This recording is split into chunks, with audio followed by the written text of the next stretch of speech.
જો ફેમિલી આપણે આવી રીતે લઈ લીધી છે દાળ અને આપણે એને દાળને પાણીમાં નાખી દેવાની છે ધોવા. તો જો આવી રીતે લઈ લીધી છે અને હવે એને નાખવાની છે ધોઈને. જો આપણે આવી રીતે કાંઈ ધોઈ નાખવાની છે દાળને. મિત્રો આ રીતે દાળનું આંધણ મેકી દીધેલું છે અને પાણી ગરમ થઈ ગયું છે. તો હવે આપણે ઓરી દેવાની છે અડદની દાળ. તો મિત્રો આ છે દાળ અને એમાં નાખવાનું છે હવે દળેલું ધાણા જીરું. આ રીતે દળેલું ધાણા જીરું નાખ્યું છે અને આ રીતે હળદર નાખી દેવાની છે. તો હવે આપણે નાખવાનું છે લાલ મરચું. તો જુઓ એટલું લાલ મરચું નાખી દીધું છે અને હવે એને મિક્સ કરી નાખવાનું છે હલાવીને. જો મિત્રો આપણે હવે મૂકી દીધી છે તપેલી ચૂલે અને તેમાં નાખવાનું છે તેલ. તો જો આવી રીતે આપણે તેલ નાખી દીધું છે.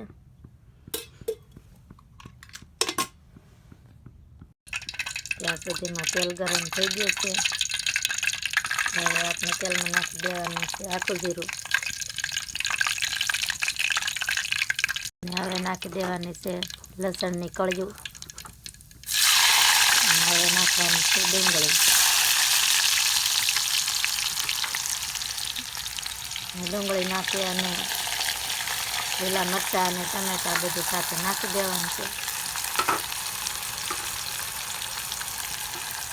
આવી રીતે કંઈ નાખી દીધું છે બધું. હવે એને હલાવી નાખવાનું છે.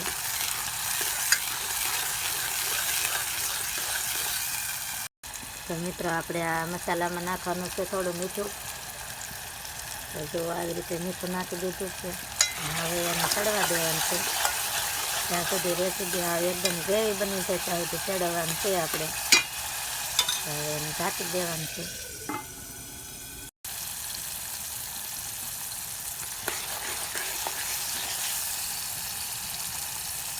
તો ચાલો મિત્રો હવે આ એકદમ ગ્રેવી બની ગયું છે તૈયાર. ચડી ગયું છે તો હવે એમાં નાખી દેવાની છે દાળ.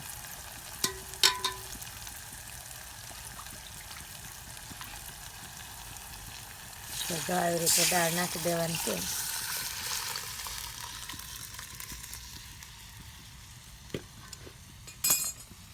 જો મિત્રો આવી રીતે કંઈ વઘાર નાખી દીધો છે અને દાળ બનાવી નાખી છે. તો તમારે તો કઈ રીતે દાળ બનાવતા હોય તો અમને ખબર નથી. અમારી રીતમાં અમે દાળ બનાવી છે.